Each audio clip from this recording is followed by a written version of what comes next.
我和姐姐捡到一对双生神龙，姐姐收养的红龙温柔体贴，而我收养的蓝龙却冷酷无情。我耗尽天才地宝，用心头血喂了蓝龙10年，可它却始终不肯让我触碰。就在我快要放弃时，他却突然转性说愿意和我结契。我本以为是他终于被我的真情打动，可我却在结契前夕听到他对我的姐姐说：如烟，你知道的，我是为了留在你身边才答应与柳如月结灵契的。他寡淡无趣，又没什么天资，怎么比得上你？等我化龙后就立刻废掉与他的灵契，然后让你做我的龙主夫人。那时我才明白，原来我从来不是他的救赎。荒原上生死线徘徊的双生神龙，第一眼爱上的都是我的姐姐。世间最后一只龙在1000年前陨落，作为御灵师柳家这一代的传人，我和姐姐受命去荒原寻找龙的踪迹。10号和10亿就是我和姐姐在荒原上捡到的一对双生灰龙。灰龙其实是一种最接近化形为龙的兽人，他们当时奄奄一息，近乎死绝。我和姐姐便决定一人照顾一只。姐姐先挑走了10号，我收养了10亿，一转眼养了10亿10年。我以为10亿是念着我的好的，虽然他性子淡了些，但我也不如10号带姐姐那般体贴。直到有一日，我听见他与旁人的对话，有兽人问他：你为何迟迟不与柳如月结契？世上没有几个人会用自己的血助兽人修炼，对你这么好，打着灯笼都难找。10亿只是冷冷道：又不是我求着他对我好，10亿，人家好歹是柳家人，你可不要不惜福啊。10亿的声音带了几分怒气，若不是他，现在和如烟在一处的就是我。有人附和，说得对，青龙龙主1000年前陨落，10亿是最有希望飞升成新龙主的。柳如月那个相貌平平的废柴怎么配得上10亿？10亿并没有反对那人的话。我突然记起10年前在荒原初见时，我与姐姐站在一处，10亿望过来时，眼里的光骤然亮起，像碾碎了漫天星辰。就是那一眼才让我选择了他，原来从开始就错了。心里泛起一阵针扎似的绵密痛意，多年来积攒的情绪在这个瞬间决堤，几乎要将我淹没。我在河边一个人枯坐，看着河面上倒影的脸，圆圆顿顿，五官寡淡，越看越觉得难看。我气恼地抬手搅动河水，打碎了如镜的河面，等河面平复下来，又映出了我这张平平无奇的脸。与我不同，我同父同母的姐姐柳如烟容颜绮丽，所见之人无不为她倾倒，而御灵师的天赋与容貌一脉相承，容颜越胜天赋越高。像我这样寡淡的长相，生来便注定要成为姐姐的附庸。我合上双眼，被熟悉的自卑的感觉裹挟，不知道是怎么拖着疲惫的步子回到住处的，和晚归的10亿撞在一起。10亿下意识的后退，眸色冷然，别碰我，和我第一次想摸他的尾巴时的反应一样。本以为是兽人生性淡漠，却原来他的疏离都是因为厌恶。即使为了温养他的身子，我用心头血喂了他10年，我不由苦笑出声。原来不被在意的人真心贱如纸。眼眶一阵酸涩，眼泪啪嗒啪嗒地落在地上，在一片寂静中显得格外刺耳。10亿烦躁地转身离开，也只有在我喂他喝灵血的时候，似乎才有一时半刻的温柔。恍惚间，我想到了每年举办的游猎，每一次我都会带上双份的，不禁满心期待地捧到10亿面前。10亿，这次游猎陪我一起去好吗？10亿的视线未动。不去，可每个人都带了家里的兽人，你不去他们会笑话我，况且我也很怕那些异兽。不去，你如果不想被笑话，就去收一个新的兽人，我无所谓。所以10年来我都是一个人去的游猎。异兽极其聪明，会攻击落单的人，我每次被异兽弄得满身伤痕，拖着受伤的身子遇见姐姐和10号，看着10号天和10亿一样的脸上笑意温润，10号心疼地捧着姐姐的手，如烟的掌心都磨破了，以后握剑拉弓的事都交给我来做。姐姐满眼笑意的点头，她抬手想摸摸10号的尾巴，10号便扬起将尾巴圈着她的腰身，让她一次摸个够。真好啊，我羡慕姐姐可以拥有10号这样的真心。连着3日，我不饮不食坐在屋中，只有缩在自己熟悉的环境中，才能有一丝丝的安全和妥帖。我看着窗外昼夜变换，肚内空空，却丝毫没有恶感。父亲母亲眼里只有争气的姐姐，谁也没发现我3日都未曾出现，就连与我住在一处的10亿也未曾发现，或者说他丝毫不在意吧。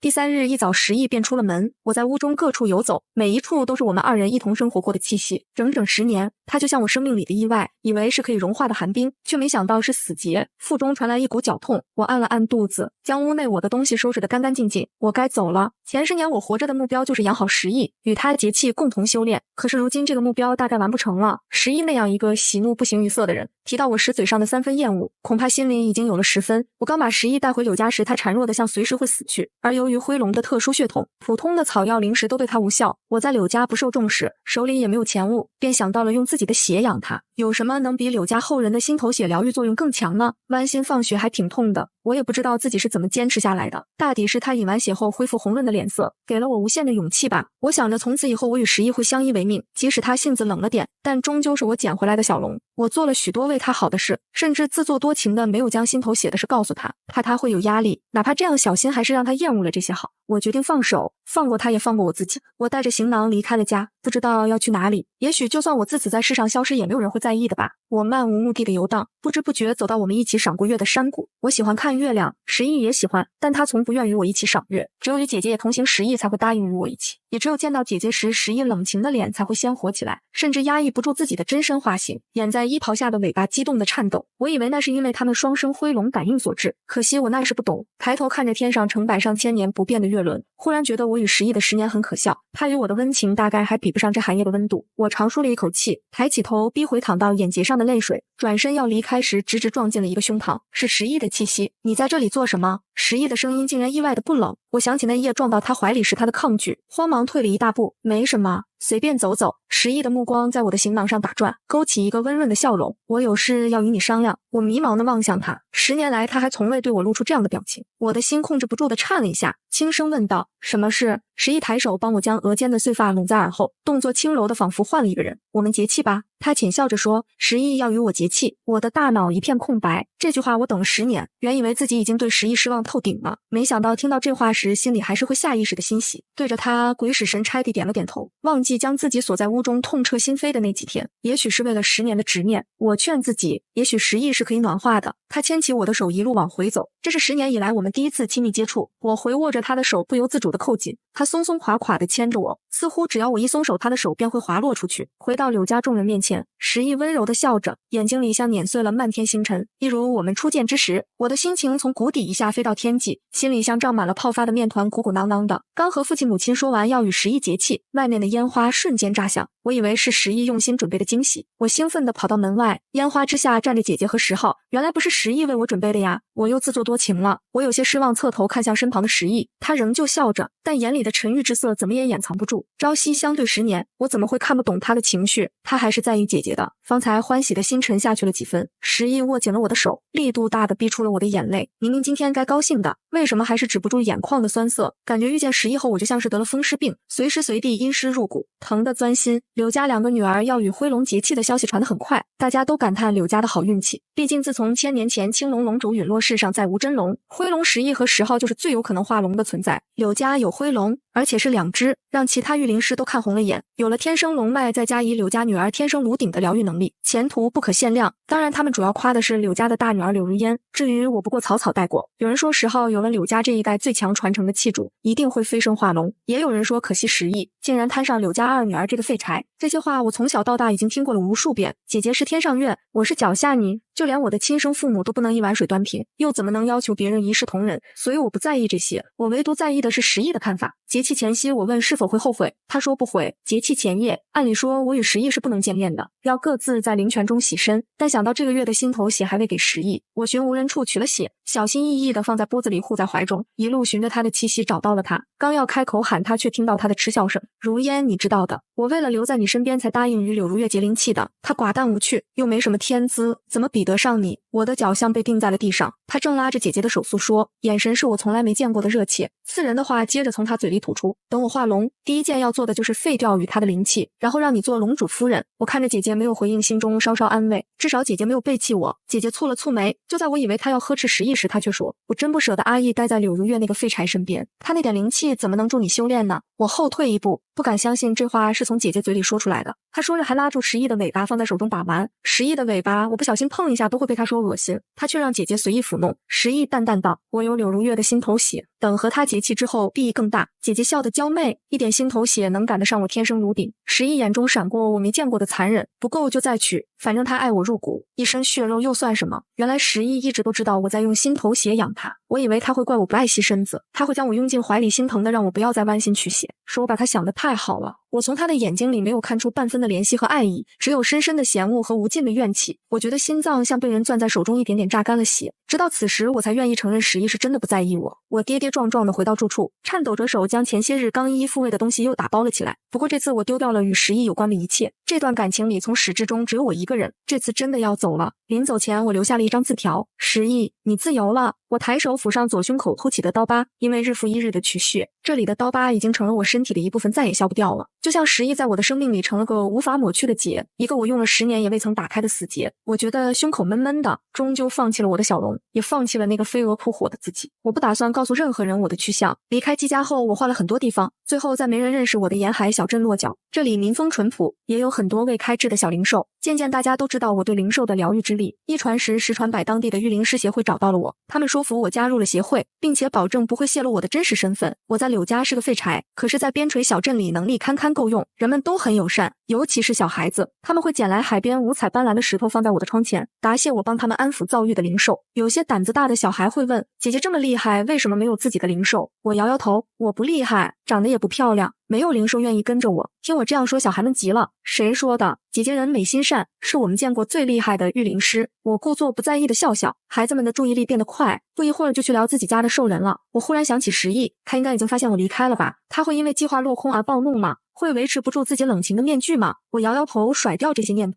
柳家和10亿都与我无关了。就在这时，不知是谁说了一句：“我阿爹捞上来一个瘸腿兽人，脸上全是丑疤，从来没见过那么难看的兽人，怪不得会被器主丢掉。”我一时有些出神。从小到大，我听得最多的话就是他和柳如烟比一个地下一个天上，怪不得不受柳家人喜欢。童言无忌也最戳人。孩子们的讨论吸引来了很多人。有一个看着有些阅历的大叔点点头，打捞上来时我就在边上，那一身血呼刺啦的，应该是从地下斗兽场偷跑出来的。听到这个说法，周围人都噤了声。这个小地方听到地下斗兽场这种灰色产业都讳莫如深。在柳家时，我曾听父亲说过，只有凶兽和不服教化的低智兽人才会被送到斗兽场去。斗兽场根本不会把兽人当人看，只会无休止的让他们互相撕咬争斗。兽人是被摆上牌桌的血肉筹码。我不由问道，他现在在哪？刚刚的大叔皱了眉，月姑娘要去找他。见我没否认，大叔连连摆手，可不敢。他要真是从斗兽场跑出来的，绝对是凶兽，到时候发起狂来，再伤着月姑娘你。我浅浅笑着问，阿叔，你今日是不是见过他？大叔闻言迟疑地点点头，见过，就在海边废弃石屋里。说完又补充道，月姑娘不会是想去收了那个兽人吧？收个新兽人吗？心口的疤隐隐作痛，我大概没有勇气再去收养一个兽人。养食号的10年已经几乎耗尽了我的心血，我只是有一些不甘心。凭什么漂亮的人、优秀的人才能被看见，才能享受优待，才能得到爱？我们也有渴望被关注、被爱的心。看着周围人担忧的眼神，我说，就算是斗兽场的凶兽，也和人一样懂得分善恶，只要没有恶意，我相信他不会随意攻击别人，请大家不要把他想得太坏，也许他只是个受了很多苦的寻常兽人。我循着大叔说的位置来到海边的石屋，石屋里黑洞洞的，有2个黑曜石一般的东西，一闪一闪的，是那兽人的眼睛。我将带来的吃食放在石屋前，这是可以吃的，别怕，虽然都是寻常食材，但是填饱肚子没问题的。过了一会儿，听里面传来一句，你是谁？嗓音粗粝的像含着沙子在说话。我笑了下，轻声答道，我和你一样是个无家可归的人。也许是看出我确实没恶意，石屋里传来一阵窸窸窣窣的声音。兽人挪到了屋门口，小心翼翼地捡起吃食。这时我才能看到他的全貌，原来他的真身是腾蛇。和阿叔说的不同，他身上一点没有戾气，反而透着股灰败的死气。脸上的刀疤深可见骨，头发脏兮兮的打成了结。他一边吃饭一边抬眼打量我的神色，好像生怕我一生气就将吃食收走一样。我将手背在身后，让他安心些，问道，你叫什么名字？他将嘴里的食物艰难咽下，一双眼睛更亮了。云明，我叫云明。我跟着念，云明，很好听呢。云明的脸有些红，有一股就算疤痕也掩映不住的绮丽。等他将东西吃完，我也该走了。我叮嘱道，云明，这里的人都很好，没有人会伤害你。云明有些迟疑地点点头。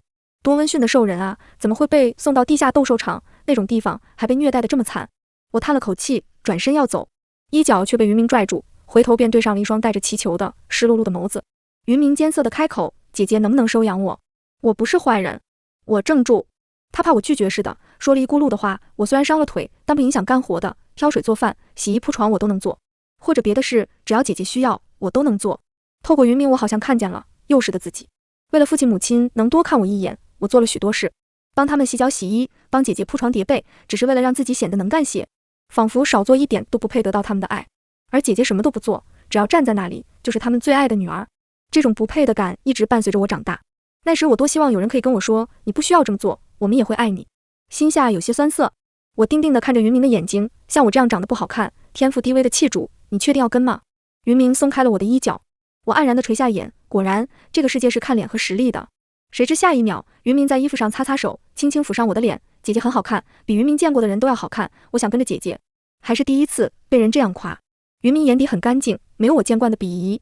对上他真切的目光，我鬼使神差地伸出了手。他怕我反悔似的，慌忙握住我的手。就这样，我收养了云明。云明和10号不同，有云明在，家里一切的事情都不要我插手。他将家务打理得妥妥帖帖，还会千方百计做好吃的哄我开心。知道我胃不好燥上，一直会温着一锅白粥。我说过他不用做这些，也可以留下。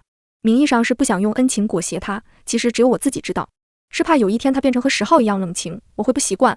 就连曾经对他避之不及的大叔都夸赞月姑娘真是好人有好报，云明这么能干，你的福气在后头呢。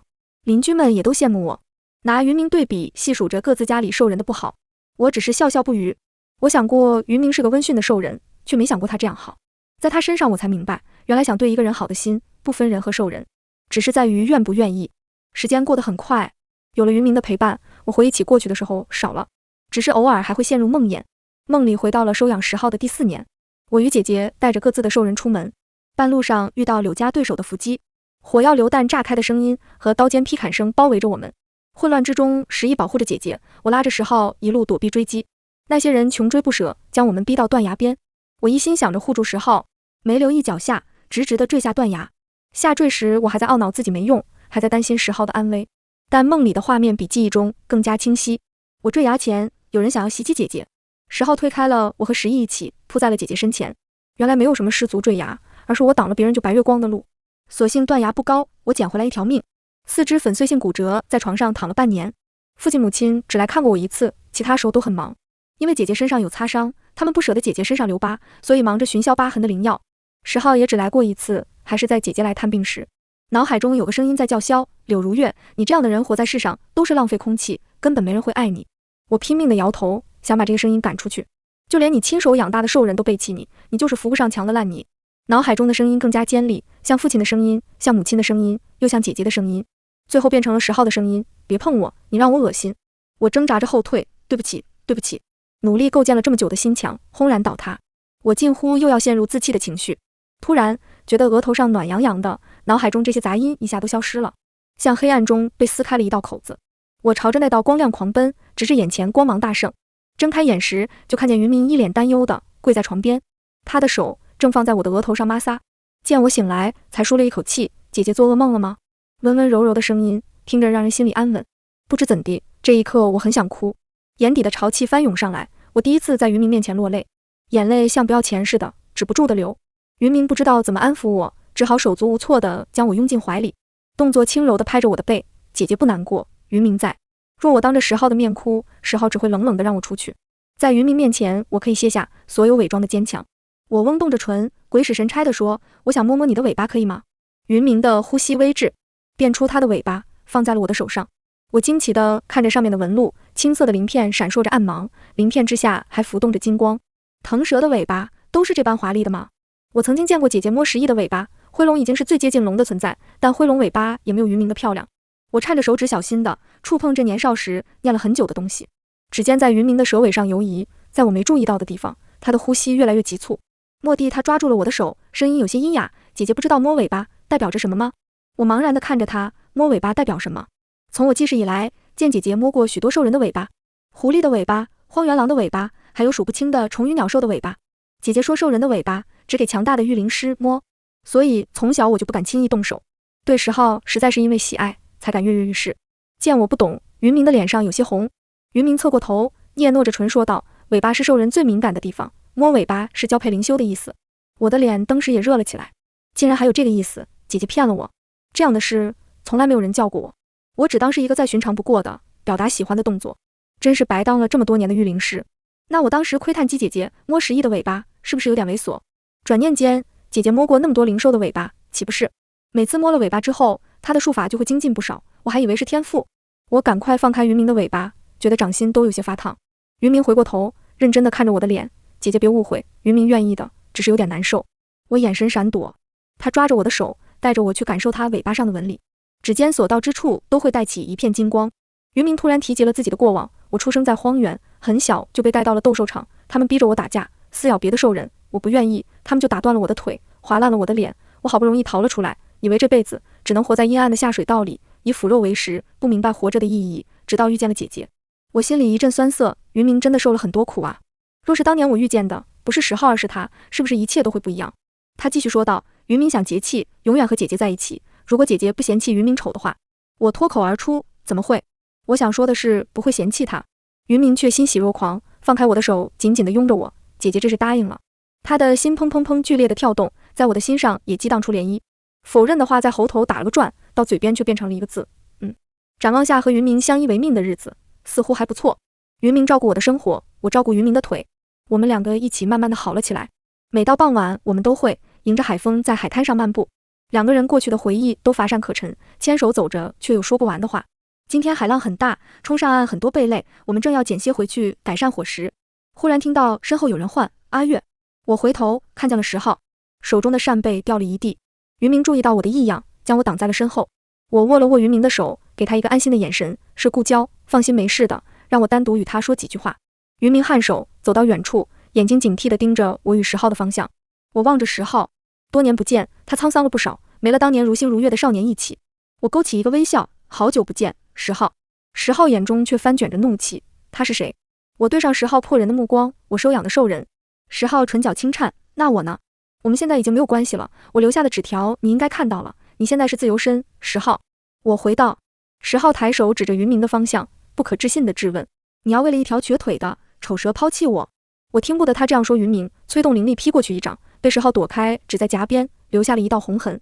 10号眸中沉痛，阿月，你竟然为了他伤我，你用心头血整整为了我10年，你说过我是你最重要的人，你都忘了吗？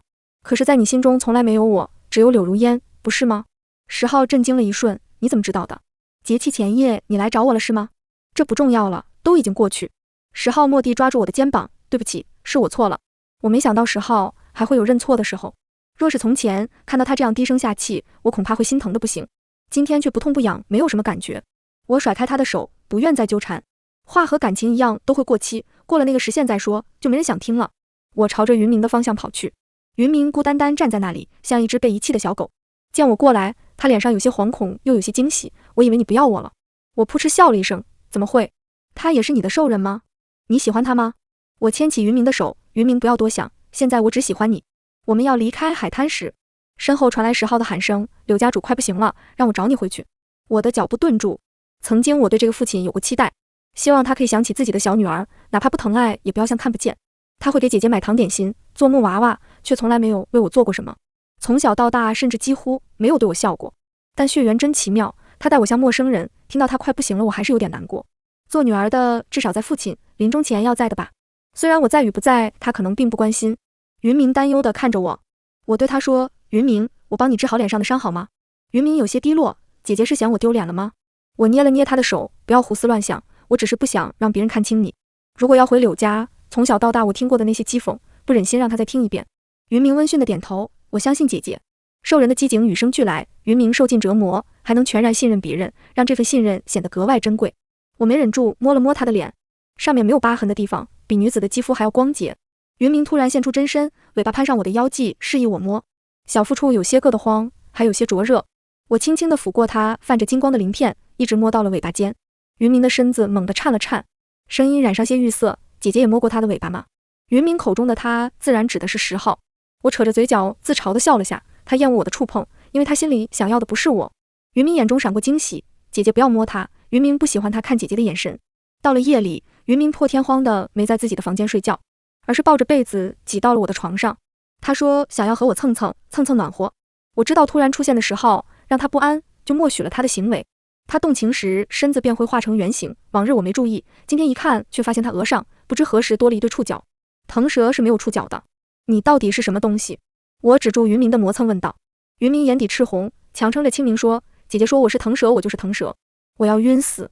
感情他不知道自己的真身是什么，尾巴上的青鳞和金光，额上触角坚硬如刀，和我与姐姐去荒原上寻龙时拿的图册有些像。难道云明是？我不敢往下想。云明也没有再给我思考时间，他的原型力大无比，将我卷在其中沉浮，一点也不像我认识的那个温驯柔和的云明。我回抱着他，在层层叠叠的包裹中，心里无比踏实，忘了柳家，忘了10号，也忘了20年来的辛酸与挣扎。第二日，我找了个借口支走云明，手里握着刀放在左胸上，刀尖下的疤隐隐作痛。你还真是不长记性，我苦笑着对自己说。但要回柳家，这是治好云明最快的办法。我咬紧牙关，用力地刺了下去。记忆中的痛感没有袭来，叮咚一声，手里的刀掉在了地上。云明，不是把他支走了，怎么又回来了？他瞪大眼睛看着我，你要自枪？见他误会，我忙解释道，不，我只是想取点血，你知道的，我是个废柴御灵师，但是我的血对你很好，喝了它，你脸上的伤和腿上的伤都会好起来的。云明上前一步，将我逼到墙角，这是我第一次见他这么生气。没有人值得你这样伤害自己，就算是我也不行。他的话在我的耳中炸开，记忆中10号的声音也在我的耳边响起，不够就再取，反正他爱我入骨，一身血肉又算什么？真心假意，真的经不起对比。看着云明怒气冲冲的脸，我心中反而一片柔软，心虚的拽云明的衣角，就一次，取一次心头血就能把你的伤治个七七八八。云明避开了我的话，反而抚上我心口的疤，这伤是为那个人受的吧？云明都有点嫉妒他了。他说完默默地放开我，抬手探入了自己的胸膛，然后用力一拔，额头上冷汗涔涔，青筋暴起。我慌忙扶住他，手心被他的体温烫出一串燎泡，忽的一道金光闪过，一片青黑色鳞片出现在他的掌心，他径自将那鳞片附在我的心口。我震惊地看着云明，你做什么？不要命了？我的护心灵刀剑不入，这样你就再也不能伤害自己了。他这是拔了自己的护心灵。我抬手抚上心口，鳞片已经和我融为一体，一股纯正浑厚的灵气盘踞不散，而且跟了我10几年的旧疤消失了。我大概明白了，为什么温驯如云明会被带到斗兽场去。他的力量实在太惊人，比我蹩脚的术法不知道高出了多少等级。有这样强大的疗愈之力，放着不用，由着我笨手笨脚的，多少次弄得他伤上加伤。为什么不给自己疗伤？我哽咽地问。云明惨白一笑，因为怕治好了伤，姐姐就会赶我走，所以他就拖着不良于行的伤腿受苦。不知不觉，我眼角又潮湿一片。云明慌乱地帮我擦眼泪，可眼泪越擦掉的越凶。他忙催动灵气，看，我的伤已经好了，姐姐不要哭。我隔着眼中的水雾望向云明，他的脸上疤痕不见了，脸色更加苍白，疤痕之下是一副顶好的样貌，黑曜石一般的眸子点缀，在狭长的桃花眼中，精致笔挺的鼻子下面是一张樱花般潋滟的唇，脸上的肌肤光洁如玉，每一个棱角都恰到好处。如此绝色的男人是云明，他越好，就显得我越不堪，自卑又卷土重来。云明见我状态不对，忙问，姐姐不喜欢云明这张脸吗？那我化成原来的样子。说着他就要去剪刀，被我拦住。我压下作祟的自卑，扯出一个笑容，云明很好看。这几天镇上的人都来围观云明，林家的大婶和阿叔都夸赞月姑娘真是捡到宝了，云明不但能干，还长得这么好看。长得这么俊的兽人老婶子，这辈子还是第一次见。云明被夸得脸红，我抬眼望着他，阳光给他镀上一层夺目的金色。是啊，云明很好，我配不上的那种好。带着云明回到柳家时，不出意外的也都在夸赞她的容貌，就连柳如烟也主动凑到云明面前，你生得这么漂亮，跟着新月太委屈，是不是他挟恩图报强留你的？我救过云明的事不是秘密，毕竟有过对10号挟恩图报的前科，所以柳家人都这样以为。云明蹙眉，是我要跟着他的，他对我无所图。柳如烟不死心追问，不如跟了我，虽然我已有气兽，但我的天赋柳家最强，可以助你修炼。丝毫没有顾及他身后跟着的10亿，还有隐在暗处的10号。云明站到我的身后，指了指我，我的气主只有他，你天赋强不强与我何干？更何况谁天赋最强还未可知。前半句我很受用，后半句却有些莫名其妙。柳如烟在云明面前碰了灰，这还是20年来他第一次在兽人面前碰壁。柳如烟很生气，后果很严重，整个柳家都不再赞云明的容貌，转而议论云明的真身，议论他是上不了台面的灵力，低微的小腾蛇。他们说柳如月这样的人也就只能养个蛇玩玩，真正天生龙脉的灰龙根本对柳如月不屑一顾。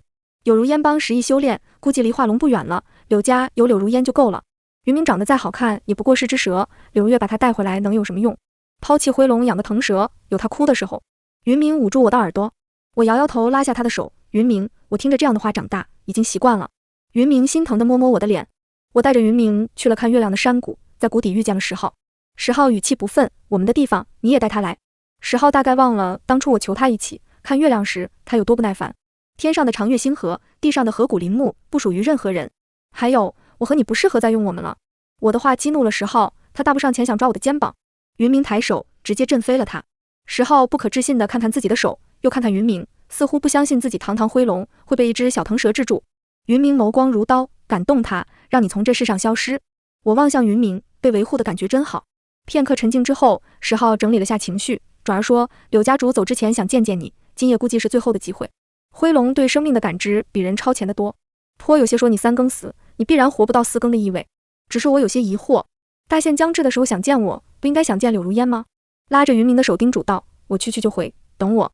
就在这转身的刹那，忽略了10号阴沉戾气的目光。跨进主院的时候，我才察觉到不对劲，这里充满了禁制，我微薄的灵力被压制的几乎没有。回头看10号，他却一点没有受到禁制的影响，难道是针对我的？直觉告诉我有危险，转身想离开主院。这时，柳如烟和石毅从阴影处走出。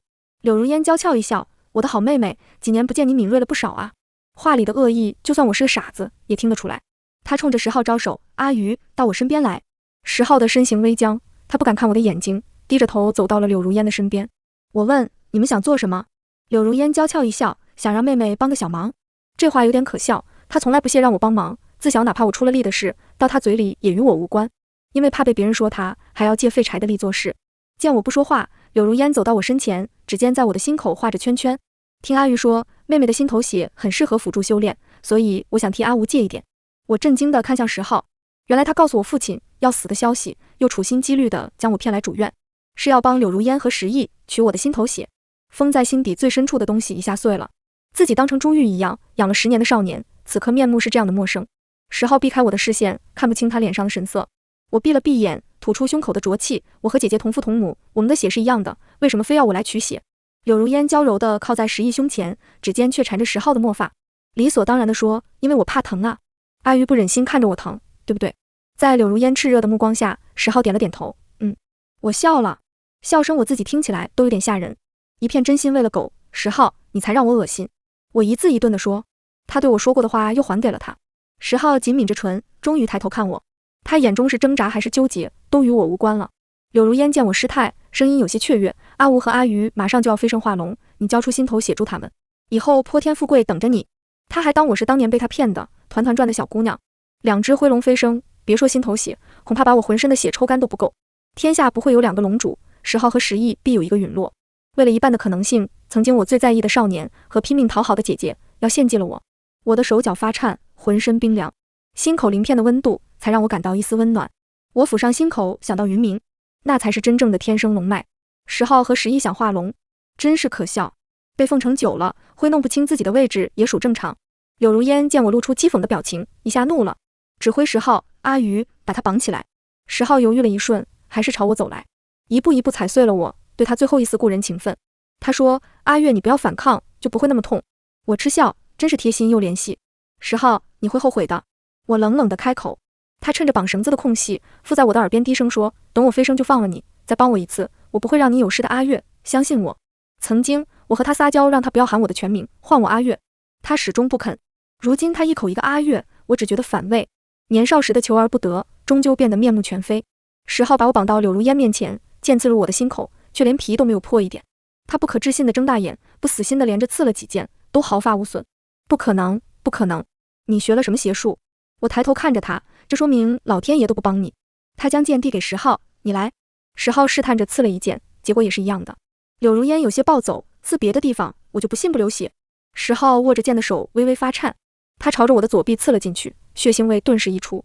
见了血，柳如烟心情好多了，可惜没有心头血好，但也勉强能用。他为了柳家家主的位置和龙主夫人的权势，还真是杀红了眼。10号又接连在我的右臂、下腹和双腿上刺了几剑，几个血窟窿一起流血，让10号和石毅都忍不住画出了圆形。真痛啊！要是能抱抱云明就好了。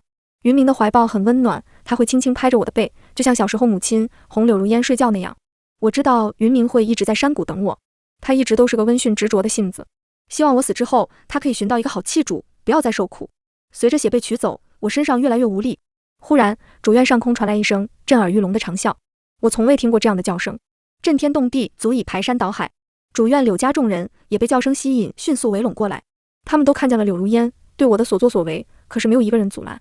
比起我要死了，他们更关心空中的笑鸣。就连深居简出，不知道活了多久的柳家长老都来了主院，一张枯树皮一样的脸上老泪纵横，是龙啸。青龙降世了。闻言，柳家众人齐齐看向站在柳如烟身旁的10号和石毅。世上只有柳家有灰龙，最接近化龙的兽人。他们俩此刻半点没有化形的意思，那天上的龙又是哪来的？柳如烟震惊地开口：“长老是不是搞错了？我们家的灰龙还没有飞升，世上怎么会有真龙？”长老无比惋惜地说：“是我们柳家无福，真龙现世，会再无机会飞升。”不可能，我的兽人必须是龙主。取血，对，取血。柳如烟脸上愤愤，夺过10号手中的剑，就要向我刺来。我知道自己的身子已经到了极限，恐怕受不住柳如烟的怒火，索性闭上眼，不去看她的表情。柳如烟的剑带着杀气袭来，然后重重地落在地上。我睁开眼，只觉得灵气回来了，身上的血窟窿开始慢慢的愈合，尽致消失了。一声接着一声的长啸从主院上空传来，从天上而来的威压让柳家人带着的兽人都匍匐在地。10号和10亿比他们多挣扎了几下，也不甘心地跪伏在地上。我抬头望天，见一尾巨大的青龙在云间穿梭，尾巴上青色的鳞片闪烁着暗芒，鳞片之下还浮动着金光。是云明。10号、10亿，你们可知罪？苍茫的声音仿佛从九幽深处传来。10号二人跪伏在地上，被真龙威压压的眼角渗出血泪。我这会儿好多了，打眼看过去，看到了两人眼中明晃晃的不甘。可是在绝对的实力面前，他们只能恭敬地叩首10号10亿之罪。柳家众人不知为何，真龙现世就要惩戒兽人。柳如烟却有了几分猜测，他恨恨地看着我，是你与妖龙做了什么交易？柳家众人面色大变，虽然是传承千百年的御灵师家族，面对龙主也无可奈何。柳如烟不恭敬的话，随即就能吓死几个胆子小的柳家人。他拾起地上的剑，又要向我刺过来。从前我竟没发现柳如烟这么恨我。云明化成人形落在我身前，用2根手指碾碎了柳如烟的剑，随意催动气息，就将它定在了不远处的假山上。柳如烟的四肢和琵琶骨被假山石洞穿，手筋脚筋外露，还有断骨从肋下刺出，比我刚刚受的苦酷烈100倍。云明垂眸，视线落在我身上的伤口上，一片沉痛。对不起，我来晚了。我摇头，不晚，刚刚好，在我血被放干之前来都不晚。看到自家的天才子孙被这样凌虐，柳家长老站了出来。龙主大人，您虽贵为九幽之主，兽人之王，却也不能肆意对御灵师出手。如烟是柳家最有天赋的女儿，也是下一任的家主，还请高抬贵手。云明将我护在怀中，眼中翻滚着怒气，抬眼扫过柳家众人，也就只有长老敢与他对视。本座不杀御灵师，但杀眼盲心瞎的人。云明冷笑，长老不明所以，龙主何意？云明逆着他，你且仔细看看，到底谁是柳家最有天赋之人。云明的意思很明显。长老大着胆子走上前，探了探我的气息，而后大惊失色，怎么会？他出生时明明灵气微弱，长大之后也资质平平，如今这么丰盈的灵气，竟然可以和我比肩。我也有些震惊，看向云明，云明低头看我，眼中的灵力被温润替代。他耐心地解释，你体内有一道禁制，与兽人灵修可解，你姐姐应该早就知道了这个隐秘，所以才比你更早突破禁制。柳如烟原来早就知道了，怪不得从小游猎或外出，她总会告诫我，不要轻易触碰兽人的尾巴。像我这样灵气低微的御灵师会被兽人杀死。他看着我被人奚落，被人忽视，看着我在柳家挣扎求存，我在他面前卑微的像个仆人，将在父亲母亲那里得不到的温情都投注到他身上。可从那么早开始，他就计划好压制我。柳如烟扯着嗓子大叫，柳如月，你是废柴，永远都要屈居我之下。父亲母亲的爱，柳家的荣耀，兽人的臣服，都是我的。哈哈哈哈哈！云明抬手一挥，柳如烟的牙掉了一地。他不知从哪里掏出来一面镜子，举到我面前。我看着镜子里的绝色美人，一时不敢相信自己的眼睛。云明柔声说，我说过姐姐好看，是我见过最好看的人。突如其来的美貌和汹涌灵气让我有些措手不及，怪不得回柳家之前每夜云明都要与我睡在一起。在他龙身凝聚之时，连带着让我也飞升了一把。这哪里还是我捡到的单纯温驯的小腾蛇，分明是个有心机的巨嘴葫芦。见柳如烟灵气被打散，我又确实天赋过人，长老终于闭了嘴。母亲哭着从房内跑出来，说父亲走了。长老当机立断，举起我的手，对柳家众人宣布，柳如月继为下一任柳家家主。那些嘲讽过我的，往我碗里丢过死老鼠的人都面如菜色，哪能想到他们嘴里的丑八怪废柴，居然还有翻身农奴把歌唱的一天。母亲飞扑到假山石旁，痛心的喊着柳如烟的名字，转而又恨恨地看向我，目光像看仇人，却被云明给吓退了，似乎该很解气的，但我心里却只有唏嘘。我从长老手中抽回手，柳家家主我不稀罕，龙主夫人倒是可以考虑考虑。云明宠溺地笑着看着我，长老和柳家众人大惊失色。云明点点头，我也是这样想的。云明不知从哪里掏出一枚玉戒，套到我手上，是我很久以前看中却没舍得买的那枚。玉戒套到我的指根时，地上传来10号的声音，阿月喜欢的是我，戒指我也有，你看是你当年心心念念要我做的。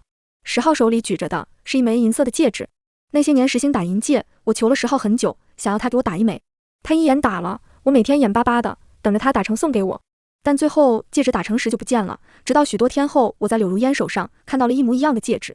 我骗自己是巧合，这样的素圈银戒很容易雷同的，只要10号没说他送给了姐姐，便是没有，这样想着又成功骗了自己一次。我从云明怀里退了出来，走到10号面前，他举起手中的银戒，拼命举到我面前，想让我看到，就像过去的10年我拼命想被他看到一样。我没有接戒指，10号，有些事错过了就无法弥补了，人也一样。10号握着戒指的指节泛白，摇头，不还有弥补的机会？我是真心想与你结契的，结契前夜只是为了面子才说的那些话，你走之后我才明白，原来我喜欢的不是柳如烟，而是你。我对他只是狩猎的本性使然，我只是不想比时亦弱。我淡淡的开口，你记不记得有次我不小心碰了你的尾巴，你说恶心？记不记得在我被异兽撕咬的满身是伤时，你因为不想闻血腥味，将我赶出了屋子？又记不记得你为了保护柳如烟，将我推下断崖？我的质问他无法反驳。他化形出尾巴放到我面前，阿月，是我错了，以后你怎样都行，这次骗你来我也只是想赶快化龙，然后护住你，我想与你永远在一起，我爱的是你呀。没有见过云明的尾巴之前，觉得灰的尾巴鳞片很美，但见过了云明的，再看10号，只觉得那条灰尾暗淡至极。我淡淡道，一切都晚了，10号。不过我要感谢你，因为你才能让我遇见云明。10号嘴唇嗡动，还想再说些什么，直接被云明打断。10号10亿放逐荒原，永生不得出。10亿脸色灰败，扯住一脸不甘的10号。在青龙现世的那一刻，他和10号的存在就是个笑话了。我不再看他们俩，退回到云明怀中。云明有些不满我与10号交谈这么久，他的指腹在我腰间的软肉上摩挲，带着警告的意味。我冲着云明扬起一个甜甜的笑，我们走吧，龙主大人。云明眼中绽放细碎迷人的星光，俯身在我耳边用只有我们俩才能听见的声音说，遵命，姐姐。